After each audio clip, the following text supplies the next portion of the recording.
Hello everyone, welcome to Study IQ judiciary. I am Shrimi Srivastava और आज के इस पर्टिकुलर सेशन में हम बात करेंगे कितने तरीके के बेल होते हैं and in special reference of anticipatory bell. Right, anticipatory bell क्यों इनैक्ट किया गया, क्या पर्पस था उसको पीछे लाने का, इसके बारे में हम डिस्कस करेंगे along with other different types of bail. Right, तो हम जानेंगे यहाँ पे कि एंटिसिपेटरी बेल कौन ग्रांट करता है, ठीक है, उसके पीछे क्या पर्पस था उसको इनैक्ट करने का। एट द सेम टाइम हम डिस्कस करेंगे क्या ऑफेंसेस होते हैं, किन कंडीशंस पे बेसिकली बेल ग्रांट करी जाती है। तो बेल के रिस्पेक्ट में सारी चीजें हम आज के इस पर्टिकुलर सेशन में डिस्कस करने वाले हैं। सो let's start with the session now.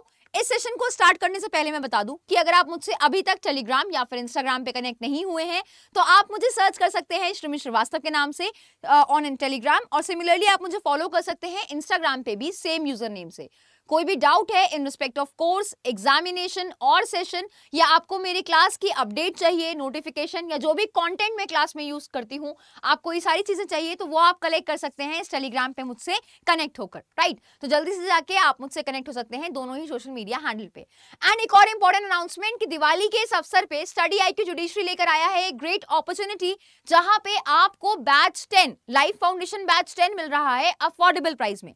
तो जो कोर्स आपका 24,999 रुपए में मिलता है वो इस दिवाली सेल में आपको मिल रहा है सिर्फ 21,999 रुपए में, discount code Shri live use करके। अमेजिंग फीचर्स के साथ है लाइफ फाउंडेशन बैच 10 जिसकी क्लासेस 20 नवंबर से स्टार्ट होने वाली हैं। यहाँ पे आपकी पूरा सिलेबस, यहाँ पे इस पूरे कोर्स में इस लाइफ फाउंडेशन बैच 10 में आपका पूरा सिलेबस 12 महीनों में कवर अप करा दिया जाता है और ये कोर्स आपका 2 साल के लिए वैलिड रहता है। यानी कि 2023 में अगर आप ये कोर्स परचेज करेंगे तो 2025 तक ये कोर्स आपका वैलिड रहेगा। इस कोर्स के बाकी अमेजिंग फीचर्स और किस तरीके से आपको मिलेगा maximum discount code Shri live use करके, ये सारी चीजें हम सेशन के लास्ट में डिस्कस करेंगे। So let's start the session now. अब देखो, ऑनरेबल सुप्रीम कोर्ट ने 2020 में Sushil Agarwal versus state of NCT of Delhi इस पर्टिकुलर केस में क्या कहा था। यहाँ पे ये केस जो है एक सिग्निफिकेंट वर्डिक्ट है इस चीज का। ये बेसिकली केस था आपका एंटिसिपेटरी बेल को लेकर। राइट, एंटिसिपेटरी बेल क्या होता है, एक pre arrest bell, pre arrest को भी हम कहते हैं ना, प्री अरेस्ट बेल आप लेते हो वहां पे, ठीक है, जहां पे आपको एप्रीहेंशन होती है कि आपको अरेस्ट कर लिया जाएगा, उससे पहले ही आप एप्लीकेशन लगा देते हो और आप जो है एंटिसिपेटरी बेल ले लेते हो। उसके रिस्पेक्ट में एक सिग्निफिकेंट वर्डिंग आई, ठीक है। अब ये जो केस है, इस पर्टिकुलर केस में कहा गया कि भाई कोई टाइम लिमिट सेट आउट नहीं किया जाएगा जब आप ग्रांट कर रहे होगे anticipatory bell. Right, and it जो ये एंटिसिपेटरी बेल है आपकी, वो आपकी कंटिन्यू रहेगी even till the end of the trial. तो जब तक आपका ट्रायल खत्म नहीं हो रहा तब तक आपका ये एंटिसिपेटरी बेल की बेल जो है आपकी ऑपरेटिव रहेगी। राइट, कंटिन्यू रहेगी, I mean. Right, now the court can reference of Indian freedom struggle, ठीक है। तो बेसिकली आपका जो इंडियन फ्रीडम मूवमेंट हुआ था उसको बेसिकली इस पर्टिकुलर केस में रेफर किया गया और ये कहा गया क्लेम करते हुए दैट आर्बिट्रेरी अरेस्ट हो गया या फिर इनडेफिनेट टाइम के लिए डिटेन करके रखना या फिर lack of statutory safeguards played an important role in rallying the people to raise the demand for the independence. इन सारे फैक्टर्स की वजह से लोगों ने जो है अपनी डिमांड रखी इंडिपेंडेंस की और इस बात को बेसिकली इस पर्टिकुलर केस में कहा गया था। अपार्ट फ्रॉम दैट अगर हम बात करें कि भाई इंडिया में कितनी तरह की बेल होती है, राइट, तो बेल समझते हैं उससे पहले कि बेल की डेफिनेशन क्या है। देखो, बेल का मतलब यह है कि एक कंडीशनल या फिर एक प्रोविजनल रिलीज है एक पर्टिकुलर पर्सन का, ठीक है, जिसको आपने एक लीगल कस्टडी में रख रखा है। तो अगर मान लो आपने किसी पर्सन को कस्टडी में रख रखा है तो वो जो है एक एप्लीकेशन लगा सकता है बेल की और वो अपने आप को सेट फ्री कर सकता है, ठीक है। तो बेसिकली आप क्या करते हो, कंडीशनली या फिर प्रोविजनली रिलीज करते हो पर्सन को कस्टडी से, that is what is your bell.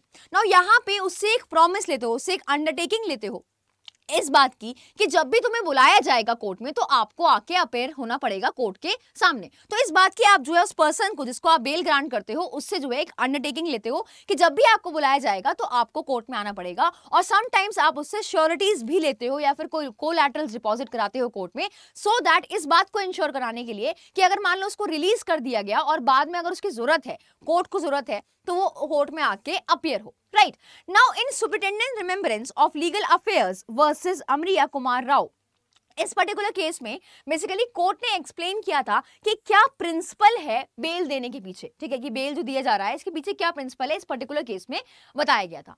Apart from that अगर हम बात करें आपके कि इंडिया में कितने तरीके की बेल होती है, तो सबसे पहले होता है एक रेगुलर बेल, ठीक है। नाउ डायरेक्शन दी जाते हैं कोर्ट द्वारा ठीक है, कि आप रिलीज कर दो उस पर्सन को जो ऑलरेडी कस्टडी में है।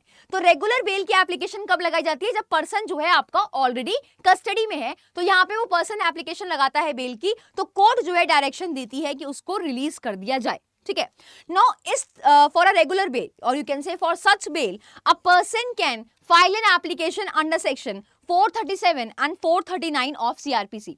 तो रेगुलर बेल की एप्लीकेशन आपकी सेक्शन 437 और 439 सीआरपीसी में लगाई जाती है, राइट। अपार्ट फ्रॉम दैट अगर हम बात करें दूसरे तरीके की बेल की, that is your interim bell, ये आपकी एक शॉर्ट टाइम पीरियड की बेल होती है, ठीक है, टेम्परेरी नेचर की बेल होती है। Now bail granted for a temporary और you can say short period by the court till the application seeking anticipatory bail और regular bail is pending before the court।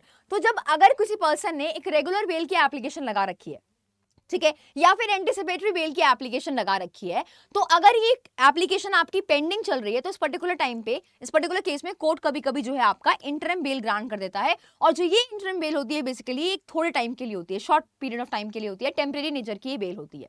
Now talking about anticipatory bell, now ये हमारा एक important topic है आज के session का, that is anticipatory bell. Now यहाँ पे कहता है कि जैसे मान लो अगर मुझे एप्रीहेंशन है कि या मुझे ऐसा लग रहा है कि मुझे अरेस्ट कर लिया जाएगा, तो मैं पहले से जाके एप्लीकेशन लगा दूं कि मुझे इस पर्टिकुलर केस में अरेस्ट ना किया जाए, right. Now a direction issued to release a person on bail even before the person is arrested. अभी पर्सन को अरेस्ट नहीं किया गया है, बट उससे पहले ही उसको ग्रांट कर दिया गया है एंटिसिपेटरी बेल। नाउ इस पर्टिकुलर सिचुएशन में यहाँ पे पर्सन को जो है एप्रीहेंशन होता है कि उसको अरेस्ट कर लिया जाएगा and the person is not arrested before the bail is granted, ठीक है। तो अगर उसके पास एंटिसिपेटरी बेल है तो फिर उसको अरेस्ट नहीं किया जाता है, इसको प्री अरेस्ट बेल भी कहा जाता है। Apart from that for such bail a person has to file an application. अगर आपको एंटिसिपेटरी बेल चाहिए, प्री अरेस्ट बेल चाहिए, तो आपको एप्लीकेशन लगानी होती है सेक्शन 438 ऑफ सीआरपीसी में। और यहाँ पे एंटिसिपेटरी बेल जो है सिर्फ और सिर्फ ग्रांट कर सकते हैं सेशन कोर्ट और हाई कोर्ट। ये आपके प्रीलिम्स के लिए इंपॉर्टेंट क्वेश्चन है। तो एंटिसिपेटरी बेल कौन ग्रांट कर सकता है? एंटिसिपेटरी बेल जो है सिर्फ सेशन कोर्ट या फिर हाई कोर्ट ग्रांट कर सकता है under section 438 of CrPC.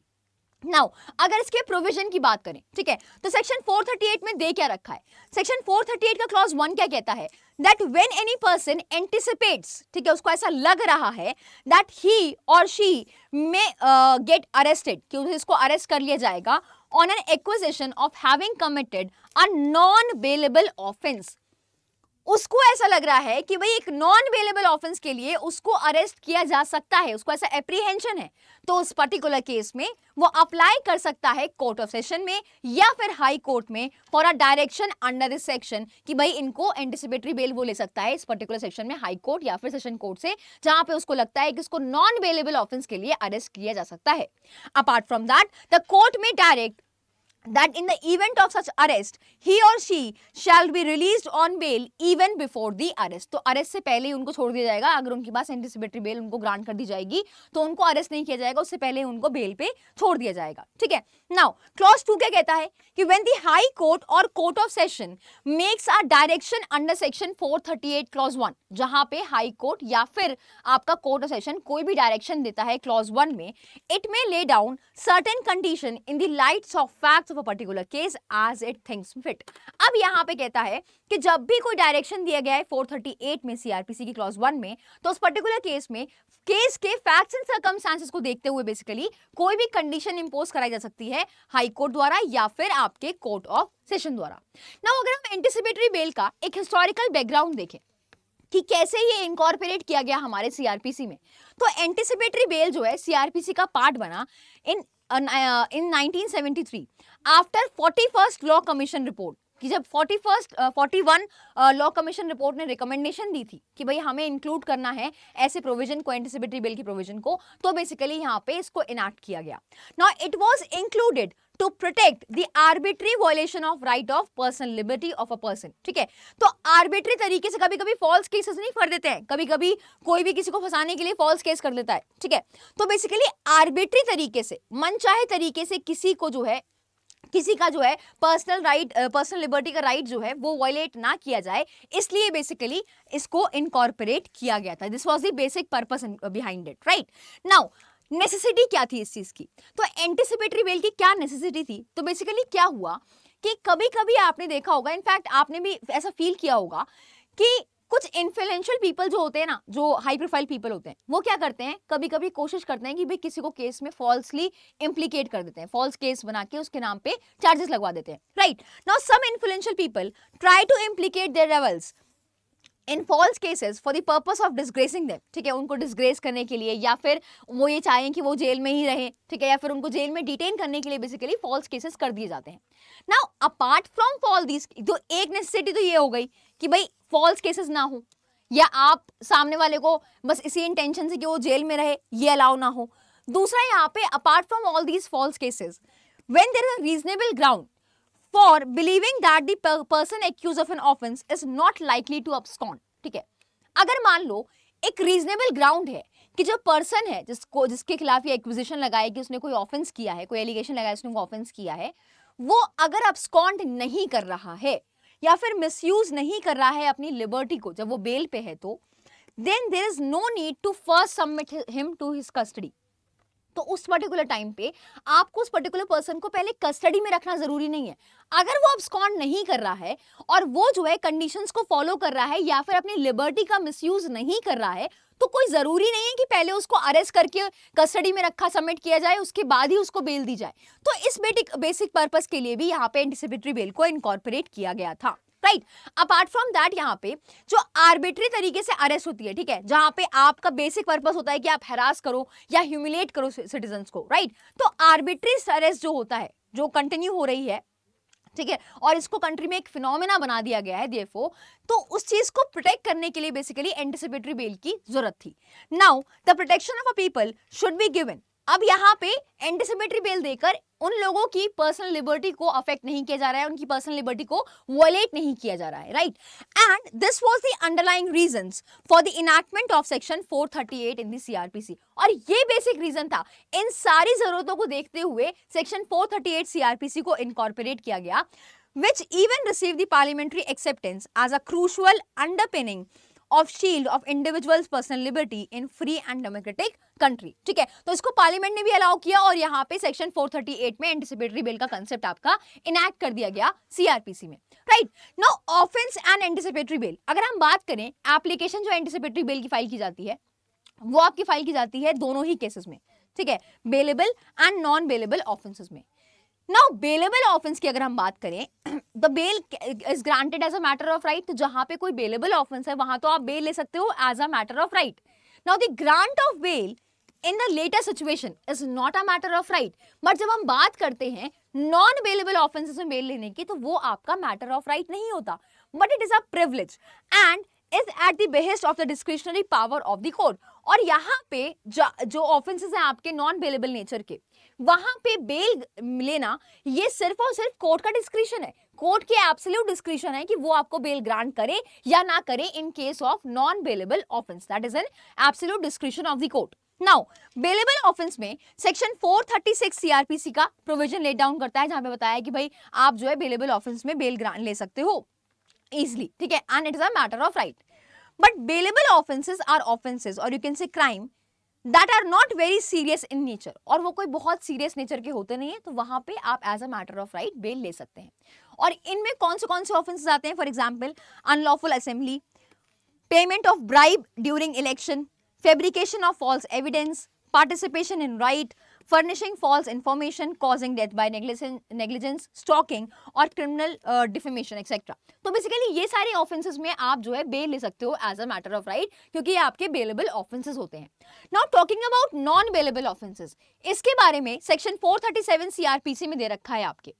Now यहाँ पे कोर्ट की डिस्क्रिशनरी पावर है कि वो ग्रांट करे पर्सन को बेल जिसने कोई ऑफेंस कमिट किया है, नॉन बेलेबल ऑफेंस कमिट किया है। और नॉन बेलेबल ऑफेंसेस वो ऑफेंसेस होते हैं जो थोड़े सीरियस नेचर के होते हैं, ठीक है, और इसमें इंक्लूड होता है आपका सेडिशन, वेजिंग और attempting to wage war against the government, counterfeiting of Indian currency, murder, dowry death, abetment of suicide, trafficking of person और you can say rape etcetera. तो ये सारे ऑफेंसेस जो सीरियस नेचर के हैं, इन ऑफेंसेस में बेसिकली ये ऑफेंसेस बेसिकली आपके नॉन बेलेबल नेचर के होते हैं।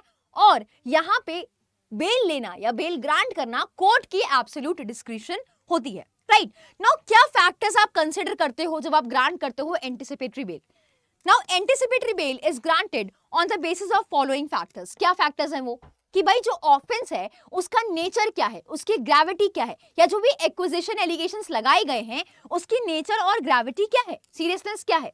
दूसरा यहाँ पे applicants possibility of fleeing from justice, कि कहीं ऐसा तो नहीं है कि भाई अगर आपने एक्यूज पर्सन को बेल ग्रांट कर दी तो वो जो है रफू चक्कर हो जाएगा, वो फिर हाथ ही नहीं लगेगा कोर्ट के या फिर पुलिस के हाथ नहीं आएगा। अगर ऐसा है तो उस पर्टिकुलर केस में एंटिसिपेटरी बेल ग्रांट नहीं करी जाएगी। तो अगर पॉसिबिलिटी है कि वो भाग जाएगा एप्लीकेंट जिसने बेल की एप्लीकेशन लगाई है, तो उस पर्टिकुलर केस में उसको एंटिसिपेटरी बेल नहीं ग्रांट करी जाएगी। Now previous cases against the applicant including any previous conviction of the cases of cognizable offence. तो यहाँ पे दूसरा कंडीशन यहाँ पे क्या है कि जब बेल ग्रांट करी जाएगी, एंटिसिपेटरी बेल की जो फैक्टर्स ध्यान में रखे जाएंगे वो ये है कि अगर मान लो वो प्रीवियसली कन्विक्टेड है, वो पहले ही किसी ऑफेंस के लिए उसको कन्विक्ट किया गया है, उसकी हिस्ट्री क्या है एप्लीकेंट की, एंटीसेडेंट्स क्या है उसके, यहाँ पे ये चेक किए जाएंगे एंटिसिपेटरी बेल ग्रांट करने से पहले। Now cases of bailable offence, अगर हम बेलेबल ऑफेंस की बात करें तो यहाँ पे कहता है if there are sufficient reason to believe that the accuse has not committed the offence, अगर सफिशिएंट रीजन है कि एक्यूज पर्सन ने ऑफेंस कमिट नहीं किया है, तो as per the court there are sufficient reasons to conduct further inquiry into the matter. तो यहाँ पे कहता है कि कोर्ट के पास अगर सफिशिएंट रीजन है तो वो फर्दर आपका इंक्वायरी भी कंडक्ट कर सकता है। Now if the person is not an accuse of an crime, ठीक है, अगर वो एक्यूज नहीं है किसी भी क्राइम का जो पनिशेबल है of with death, life imprisonment और इम्प्रिजमेंट अप टू 10 years और मोर। तो अब यहाँ पे कहता है फर्दर यहाँ पे कि बेलेबल ऑफेंस में अगर मान लो person is not accused of a crime जिसकी पनिशमेंट ये दे रखी है आपकी डेथ या फिर लाइफ इम्प्रिजमेंट, तो उस पर्टिकुलर केस में आप उसको बेल दे सकते हो, ठीक है, आप उसको बेल दे सकते हो, और वो आते हैं आपके cases of bailable offences, right. Now cases of non bailable offences क्या है, यहाँ पे अगर मान लो accused person is a woman और अ चाइल्ड, या if there is a lack of adequate evidences, या if there is already delay in registering the FIR by the complainant, या फिर अगर एक्यूज अगर फिजिकली और सिक है, बहुत ज्यादा सिक है, ठीक है, या फिर अगर कोई corroboration about personal animosity between the accused and the complainant, ठीक है, ऐसा कुछ रीजन है, तो इन पर्टिकुलर केस में बेसिकली आपके बेल ग्रांट करी जाती है, और ये सारे फैक्टर्स को बेसिकली ध्यान दिया जाता है उसके हिसाब से, ठीक है। And it also depends upon the facts and circumstances of the case. Now condition impose by the court, क्या क्या कंडीशन कोर्ट यहाँ पे इम्पोज करता है जब बेल करता है, बेल ग्रांट करता है, एंटिसिपेटरी बेल ग्रांट करता है। तो पहली कंडीशन यहाँ पे ये इम्पोज करी जाती है कि भाई पर्सन जो है वो कंट्री को नहीं छोड़ के जाएगा, ठीक है, वो अब्रॉड ट्रैवल नहीं कर सकता बिना कोर्ट के परमिशन के। दूसरा, अगर कोर्ट रिजेक्ट कर देती है एंटिसिपेटरी बेल की तो he can be arrested by the police without warrant. तो अगर मान लो उसकी एप्लीकेशन रिजेक्ट हो गई तो पुलिस उसको बिना वारंट के अरेस्ट कर सकती है। Person shall make himself available for interrogation, तो जब भी उसे पूछताछ करनी है उसके लिए उस पर्सन को जो एप्लीकेंट है उस एंटिसिपेटरी बेल एप्लीकेशन का, उसको जो है अवेलेबल होना होगा पुलिस ऑफिसर के सामने जब भी रिक्वायर्ड हो। पर्सन शैल नॉट डायरेक्टली और indirectly make any inducement, interference, threat और प्रॉमिस टू एनी पर्सन जिसको भी केस के फैक्ट से पता हो, ठीक है, जो भी एक्वेंटेड हो केस के फैक्ट से, या फिर किसी भी तरीके से यहाँ पे वो जो है डराएगा धमकाएगा नहीं उन सारे विटनेसेस को, कोई भी अगर आई विटनेस है केस में तो उनको डराएगा धमकाएगा नहीं, राइट। तो ये सारी चीजें कंडीशंस बेसिकली इंपोज करी जा सकती हैं जब आप ग्रांट करते हो एंटिसिपेटरी बेल को। तो I hope it is clear. Now अगर आपको कोई भी डाउट है in respect of course, examination और सेशन, तो आप मुझे रीच आउट कर सकते हैं टेलीग्राम पे, आप मुझे सर्च कर सकते हैं श्रीमी श्रीवास्तव के नाम से। सिमिलरली आप मुझे फॉलो कर सकते हैं इंस्टाग्राम पे भी सेम यूजर नेम से। कोई भी डाउट है in respect of course, examination, just reach me out here, and मेरी क्लास की अपडेट, नोटिफिकेशन, ये सारी चीजें आपको इस टेलीग्राम चैनल पे मिल जाएंगी। एक इंपॉर्टेंट अनाउंसमेंट कि मेरी यहाँ पे 16 नवंबर से डीजीएस को लेकर, ठीक है जी, डीजीएस एग्जामिनेशन को लेकर एमसीक्यूज की सीरीज है जो हम कंटिन्यू करेंगे, जहां पे हम सब्जेक्ट वाइज जो भी एक्सपेक्टेड एमसीक्यूज है, जो भी जो आपके एक्सपेक्टेड क्वेश्चंस पूछे जाएंगे डीजीएस में, उनको हम सब्जेक्ट वाइज कवर अप करने वाले हैं 16 नवंबर से शाम को 8 से 9 बजे इस यूट्यूब चैनल पे, स्टडी आई की जुडिशरी के यूट्यूब चैनल पे, right. And at the same time मेरी 5 से 6 वाली सीरीज भी आपकी 16 नवंबर से कंटिन्यू हो जाएगी, जहां पे हम अपकमिंग वैकेंसीज को टारगेट कर रहे हैं और उसके रिस्पेक्ट में सारे मेजर लॉस को कवर अप कर रहे हैं, राइट। नाउ इस दिवाली के अवसर पे आपको स्टडी आई की जुडिशरी लेकर आया है ग्रेट अपॉर्चुनिटी, जहां पे आपको ये कोर्स मिल रहा है अफोर्डेबल प्राइस में। बैच 10 की क्लासेस आपकी 20 नवंबर से स्टार्ट होने वाली हैं। यहाँ पे आपको लाइव लेक्चर्स प्रोवाइड किए जाते हैं, जहाँ पे आप 2 वे कम्युनिकेट करके अपने सारे डाउट्स क्लास में ही सॉल्व कर सकते हैं। इसके अलावा आप जो है आपको इस लाइव फाउंडेशन बैच में handwritten notes, lecture notes और डेली बेसिस पे आपको एमसीक्यूज प्रोवाइड किए जाते हैं। ये लेक्चर नोट्स और एमसीक्यूज हिंदी और इंग्लिश दोनों ही लैंग्वेज में प्रोवाइड किए जाते हैं, तो ये कोर्स आपका हिंदी मीडियम और इंग्लिश मीडियम के लिए बेनिफिशियल रहेगा। आपको यहाँ पे हैंड रिटन नोट्स दिए जाते हैं जिससे आप आपके लिए जो प्रोविजंस हैं उनको ईजी बनाया जाता है, उनको डायग्राम्स और फ्लो चार्ट के जरिए आपको समझाया जाता है ताकि आप उसको ईजिली रिटेन कर सकें। जो ये लेक्चर नोट्स हैं ये आपके डिटेल नोट्स होते हैं जो आपको मेंस एग्जामिनेशन के टाइम पे हेल्प करते हैं। टॉकिंग अबाउट आंसर राइटिंग, तो यहाँ पे आपको आंसर राइटिंग प्रैक्टिस कराई जाती है वीकली बेसिस पे, और at the same time answer writing sessions भी प्रोवाइड किए जाते हैं जहाँ पे हम आपको सिखाते हैं कि आंसर किस तरीके से लिखना है। और दूसरे सेगमेंट जैसे जजमेंट राइटिंग हो गया, ट्रांसलेशन हो गया, इसकी भी क्लासेस आपको इस लाइफ फाउंडेशन बैच 10 में प्रोवाइड की जाती हैं। वो स्टेट्स जहाँ पे जीएस और जीके बहुत इंपॉर्टेंट रोल प्ले करता है, legal current affair, general current affair, जैसे डीजीएस हो गया आपका, हरियाणा जुडिशरी हो गया, यूपी, बिहार, उत्तराखंड, ऐसे स्टेट्स के लिए यहाँ पे वीकली बेसिस पे लीगल करंट अफेयर और जनरल करंट अफेयर की क्लासेस प्रोवाइड की जाती हैं, और स्टैटिक जीके की भी क्लासेस यहाँ पे प्रोवाइड की जाती हैं। तो answer writing, judgement writing, legal current affair, general current affair, translation, ये सारे सेगमेंट्स आपके कवर अप कराए जाते हैं इस लाइफ फाउंडेशन बैच 10 में, along with the major laws and the minor laws. Now talking about the local laws, तो local laws के रिस्पेक्ट में यहाँ पे 15 स्टेट्स के आपको रिकॉर्डेड फॉर्म में लोकल लॉज प्रोवाइड किए जाते हैं, जो आप इजिली अपने जिस भी स्टेट को आप टारगेट कर रहे हो उसके हिसाब से आप उसको पढ़ सकते हो, और आप उसके रिस्पेक्ट में कोई भी डाउट अपनी फैकल्टीज या फिर मेंटर से पूछ सकते हैं। इस लाइफ फाउंडेशन बैच में एक डेडिकेटेड मेंटर भी आपको अलॉट करके दिया जाता है जो आपको गाइडेंस प्रोवाइड करता है इस पूरी जर्नी में, स्ट्रैटेजी को लेकर, टाइम मैनेजमेंट को लेकर, हर तरीके से। सो ये सारे अमेजिंग फीचर्स हैं, और भी दूसरे फीचर्स हैं जैसे कि आपको free of cost test series provide की जाती है इस लाइफ फाउंडेशन बैच में, and there are many more other features जो आपकी प्रिपरेशन के लिए बेस्ट रहेंगे। सो अगर आप टारगेट कर रहे हैं अपकमिंग वैकेंसीज को, so I would say you must go and join batch 10, जिसकी क्लासेस 20 तारीख से स्टार्ट होने वाली हैं। यहाँ पे आपका 12 महीनों में पूरा कोर्स कवर अप करा दिया जाता है, और ये कोर्स आपका 2 साल के लिए वैलिड रहता है। तो 2023 में अगर आप परचेज करेंगे तो 2025 तक ये कोर्स आपका वैलिड रहेगा। इस दिवाली के अवसर पे कोर्स की प्राइस को स्लैश डाउन कर दिया गया है, तो जो कोर्स आपका 24,999 रुपए में था वो आपको इस दिवाली अवसर पे मिल रहा है सिर्फ 21,999 रुपए में, discount code Shri live use करके। कोड जो आपके स्क्रीन पे आ रहा है इसको यूज करके आपको मिलेगा मैक्सिमम डिस्काउंट, और जैसे ही आप discount code Shri live use करेंगे तो आपको बैच 10 के साथ साथ जुडिशरी का महापैक वाला कोर्स मिलेगा फ्री ऑफ कॉस्ट। जुडिशरी का महापैक वो कोर्स है जिसमें 16 स्टेट्स के रिकॉर्डेड कोर्सेज जो हैं आपको रिकॉर्डेड फॉर्म में प्रोवाइड किए गए हैं। ये आपको बैच 10 के साथ फ्री मिलेगा जब आप discount code Shri live use करके एनरोल करेंगे। तो यहाँ पे 21,999 में आपको दो कोर्सेज मिल रहे हैं discount code Shri live use करने पे, लाइफ फाउंडेशन बैच 10 और साथ में जुडिशरी का महापैक। तो अगर आपको तैयारी करनी है मेरी गाइडेंस और मेंटरशिप में तो यूज करें डिस्काउंट कोड श्री लाइव, और आप इस कोर्स में एनरोल करें सिर्फ 21,999 रुपए में। ये एक लिमिटेड टाइम ऑफर है, जल्दी से जाके अवेल करें, और do not wait for last date. It's my humble request, because last date पे जब आप एनरोल करते हो तो बहुत सारे पेमेंट फेलियर्स होते हैं। तो अगर आप प्लान कर रहे हैं, अगर आपको प्रिपरेशन स्टार्ट करनी है, प्रॉपर तरीके से, कंप्रीहेंसिव तरीके से पूरे सिलेबस को कवर अप करना है 360 डिग्री एंगल से, तो आई वुड से just go enroll in this particular batch and start your preparation right away, right? So enroll करते टाइम आपको यूज करना है डिस्काउंट कोड श्री लाइव, जिससे आपको मिलेगा मैक्सिमम डिस्काउंट। किस तरीके से एनरोल करना है आपको, तो यहाँ पे स्टडी आई की जुडिशरी सर्च करना है आपको गूगल पे। जैसे ही आप सर्च करोगे यहाँ पे फर्स्ट लिंक आ रही है, आप देख सकते हो यहाँ पे बैच 10 है, जुडिशरी का महापैक जिसमें 16 स्टेट्स का रिकॉर्डेड कंटेंट है, and we do have state specific courses, Delhi judiciary का, हरियाणा जुडिशरी का स्टेट स्पेसिफिक रिकॉर्डेड कोर्सेज भी हैं।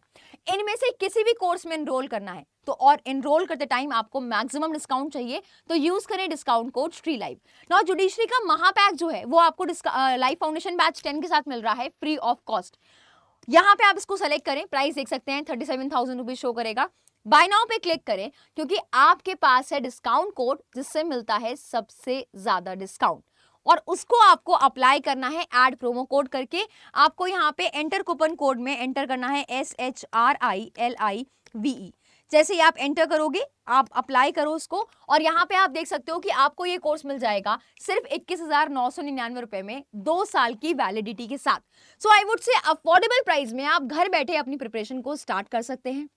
इतने सारे अमेजिंग फीचर्स हैं इस लाइफ फाउंडेशन बैच में, so what are you waiting for. इस दिवाली अवसर पे अपने कोर्स में एनरोल करें अफोर्डेबल प्राइस में और अपनी प्रिपरेशन को स्टार्ट करें। एनरोल करते टाइम यूज करना है discount code Shri live for maximum discount. So this was all from my and, and you can connect with me on Telegram और इंस्टाग्राम। अगर आपको कोई भी डाउट है सेशन को लेकर तो आप मुझसे कनेक्ट हो सकते हैं, या आपको कोई भी मुझसे डायरेक्टली कनेक्ट होकर कोई भी सवाल पूछना है एग्जामिनेशन को लेकर या फिर सेशन को लेकर, या मेरी क्लास की नोटिफिकेशन और अपडेट्स और सारा कॉन्टेंट आपको इस टेलीग्राम चैनल पे मिल जाएगा।